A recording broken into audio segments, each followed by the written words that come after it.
Dans le monde actuel, le pouvoir, notamment en matière d'avancée militaire, place un pays au premier rang du pouvoir mondial. L'année dernière, lorsque l'Iran a lancé ce qu'il prétend être un changement radical dans la guerre, tout le monde a été alarmé. Quel impact cela a-t-il sur notre sécurité mondiale? Quels dégâts un missile hypersonique peut-il infliger à sa cible? Rejoignez-nous pour découvrir la vérité derrière le projet Fatah. Le conflit entre Israël et l'Iran, qui dure depuis des décennies, s'est intensifié. De simples rivaux, ces nations sont devenues des ennemis acharnés, orchestrant une série d'attaques mutuelles, tant sur leur sol qu'à l'étranger. Cette confrontation secrète a pris l'allure d'une guerre ouverte. Le 6 juin 2023, l'Iran a fait une annonce historique.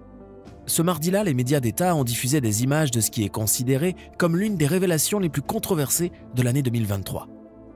Cet événement marquant, dirigé par le président Ebrahim Raisi, ainsi que par les hauts gradés du corps des gardiens de la révolution islamique, CGRI, a été l'occasion de présenter une arme capable de détruire sa cible en seulement 40 secondes. Le président Raisi a souligné que le missile Fatah renforcerait la sécurité de l'Iran et dissuaderait les attaques ennemies. Lors de sa présentation, personne n'imaginait que l'Iran avait développé une arme d'une telle puissance. La Russie se vante de son missile KH-47M2 Kinzhal, qualifié par le président Poutine en 2018 de nouvelle génération. La Chine, de son côté, possède le mystérieux et mortel missile hypersonique DF-27. Les armements confèrent à ces nations une capacité considérable de construire et de détruire.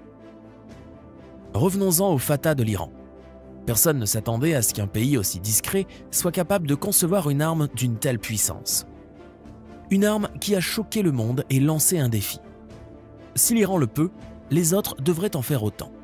Selon les esprits brillants à l'origine du Fatah, ce missile hypersonique pourrait atteindre une vitesse de Mach 15.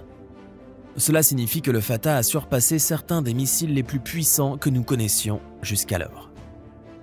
Mais qu'est-ce qui motive le développement des missiles hypersoniques? Pourquoi les grandes puissances investissent-elles dans ces armes? Lorsque nous saisissons la différence entre les missiles traditionnels et les missiles hypersoniques, nous prenons conscience de l'étendue des progrès réalisés, surtout avec des armements susceptibles de causer notre perte. Les missiles traditionnels incluent les missiles de croisière et les missiles balistiques. Les missiles de croisière sont propulsés par des moteurs à réaction durant tout leur vol, tandis que les missiles balistiques utilisent des fusées seulement dans leur phase initiale avant de suivre une trajectoire courbe vers leur cible. Avec les avancées militaires actuelles, il est possible d'intercepter ces missiles, prévenant ainsi les dommages qu'ils pourraient causer. Cependant, au fil des ans, les missiles traditionnels sont devenus des armes ordinaires, tandis que les missiles hypersoniques représentent désormais la nouvelle avancée en matière d'armement. Aujourd'hui, on s'attend à ce que les missiles hypersoniques puissent voyager à une vitesse supérieure à Mach 5. Avec cette vitesse, un missile hypersonique peut parcourir de grandes distances, couvrant davantage de cibles en quelques secondes seulement. Avec cette rapidité, il devient difficile de les intercepter, les rendant aussi mortels qu'efficaces. Si vous n'êtes pas familier avec le terme Mach, c'est une unité de mesure qui exprime la vitesse d'un objet en mouvement par rapport à la vitesse du son. Mach 5 équivaut à environ 3800 miles par heure, 6115 km par heure. Si vous trouvez cela effrayant, vous avez raison, mais qu'est-ce qui permet à ces missiles hypersoniques de voyager si rapidement? Deux innovations permettent aux missiles hypersoniques de voyager plus vite que la vitesse de la lumière. Certaines de ces armes sont équipées de moteurs statoréacteurs, alors que d'autres adoptent la technologie de propulsion combinée à un système de glissement. Le premier type de missile hypersonique est celui qui respire l'air, prenant l'air de notre atmosphère.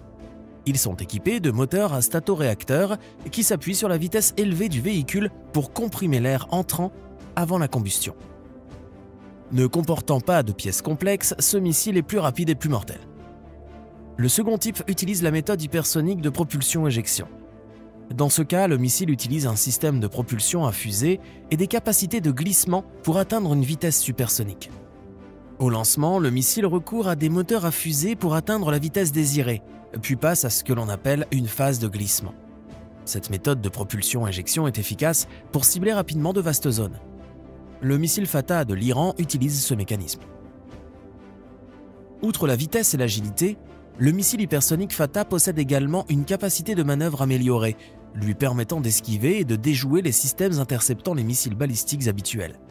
En somme, le Fatah a modifié le statut de l'Iran sur l'échiquier international. l'Iran a dévoilé le Fatah, qui signifie « conquérant » en farsi. Le pays s'est ainsi autoproclamé 4e nation au monde à détenir une arme aussi avancée et mortelle.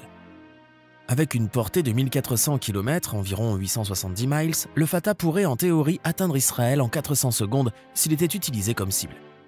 Après l'annonce du missile Fatah, les États-Unis ont imposé des sanctions à plus d'une douzaine de personnes et d'entités en Chine, à Hong Kong et en Iran. Ces pays ont été accusés de fournir une aide dans le développement du Fatah. Selon les rapports, ils auraient aidé à fournir des pièces et des technologies aux acteurs clés du programme de développement de missiles balistiques de l'Iran. La révélation de cette arme a également déclenché de nombreux débats, provoquant une vive inquiétude parmi les nations leaders quant à leur capacité à préserver la paix sur leur territoire. Lors d'une émission, le président iranien Raisi a affirmé que le missile était un moyen de dissuasion qui assurerait la sécurité et une paix stable pour la région, et non une arme pour créer le chaos. Il a ajouté que la puissance des missiles permettrait de protéger l'Iran contre les agressions étrangères et les malfaisants. Le président Raisi a aussi affirmé que la République islamique, en tant que nation puissante, soutient non seulement son peuple, mais aussi les peuples opprimés à travers le monde, et s'engage à ne pas recourir à ces missiles de pointe à des fins d'agression. Amir Ali Hajizadeh, commandant de la force aérospatiale du CGRI en Iran, a qualifié le Fatah de missile unique au monde, une réalisation dont il tire une grande fierté. Toutefois, l'Iran n'a pas fourni de détails sur un éventuel lancement de ce missile. Hajizadeh a simplement indiqué que le moteur du missile avait été testé au sol avec un essai de moteur fusée, ce qui leur a permis de mesurer sa performance et de confirmer son statut de missile hypersonique. Comme beaucoup d'entre nous le savent, maintenant que l'Iran possède une arme puissante, Israël pourrait être l'une de ses principales cibles. C'est pourquoi le ministre de l'économie israélien, Nir Barkat, a publié une déclaration selon laquelle l'Iran ne devrait jamais être autorisé à posséder de telles armes. Dans une déclaration reprise par The Guardian, Barkat a déclaré « Les Iraniens devraient être extrêmement inquiets, car ils se rapprochent de ce seuil critique. Ils doivent comprendre que personne en Iran ne pourra dormir paisiblement la nuit. Nous ne laisserons jamais une telle situation se concrétiser. Ils devraient être sérieusement préoccupés. » Il a aussi souligné qu'Israël et ses alliés américains partageaient la même position. Nous devons agir de concert. Il est évident qu'en Israël, il ne sera plus facile de procéder en coordination avec le reste du monde libre, sous la direction des États-Unis d'Amérique. C'est ce que j'espère et je souhaite que l'Iran comprenne, le plus tôt sera le mieux, qu'il ne doit pas se mesurer à nous. Si vous pensez que l'Iran va renoncer à son ambition de construire l'une des meilleures armes, vous vous trompez. Seulement 5 mois après la présentation du Fatah 1, et en dépit des menaces internationales, l'Iran a développé le Fatah 2. Ce nouveau missile, une version améliorée du Fatah 1, est doté d'un moteur à propergol liquide et aurait une portée d'environ 2000 km. Le Fatah 2 a été officiellement dévoilé le 19 novembre par le général de brigade Amir Ali Hajizadeh. Cela représentait une autre démonstration audacieuse de la part de l'Iran, qui peut maintenant se vanter de posséder non pas une, mais 2 armes extrêmement mortelles surpassant celles des autres nations. Téhéran se glorifie du fait que cette nouvelle version de leur missile est capable de déjouer les systèmes de défense les plus avancés des États-Unis et d'Israël. Avec l'Iran qui progresse rapidement et affine ses stratégies en matière d'armement, quelle sera la suite? En quoi ces développements vont-ils influencer l'évolution de l'armement, la planification stratégique et la formation d'alliances internationales? Les États-Unis ont intensifié leurs investissements dans la recherche et le développement, cherchant à se perfectionner et à prendre de l'avance sur leurs rivaux. Plusieurs départements redoublent d'efforts pour découvrir les dernières technologies de défense et élaborer des contre-mesures efficaces. Les grandes puissances sont conscientes de l'importance du temps. Elles savent qu'il est essentiel de nouer des alliances solides, d'investir suffisamment de ressources et de s'entourer des meilleurs chercheurs et scientifiques pour garder une longueur d'avance. Dans cette partie d'échecs géopolitiques, chaque joueur doit faire preuve de ruse, de préparation et d'intelligence. Alors que l'Iran a révélé sa capacité à rejoindre les pays avec des armes hypersoniques, d'autres pays voisins commencent à mener leurs propres recherches, permettant à chacun de posséder des armes qui donnent le pouvoir. Avant, seuls les États-Unis, la Russie et la Chine possédaient des armes hypersoniques. Mais maintenant, l'Iran a prouvé qu'eux aussi peuvent fabriquer des armes qui peuvent donner tant de pouvoir.